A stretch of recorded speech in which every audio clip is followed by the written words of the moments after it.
Welcome to a Foxy Tech Tips tutorial on forgetting Wi-Fi networks on the Apple Watch Ultra 2.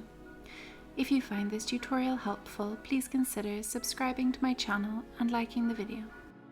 Press the side button to open the control center. Then hold down on the Wi-Fi icon in the top right.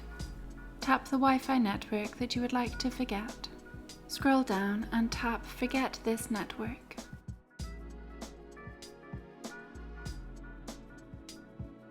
Then tap Forget.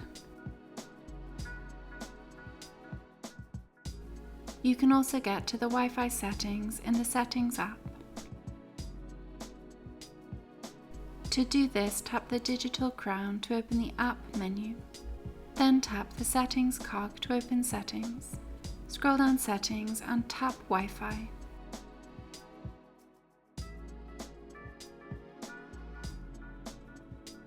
As you can see here, that Wi-Fi network is now forgotten, and you will have to enter the password to connect to it again.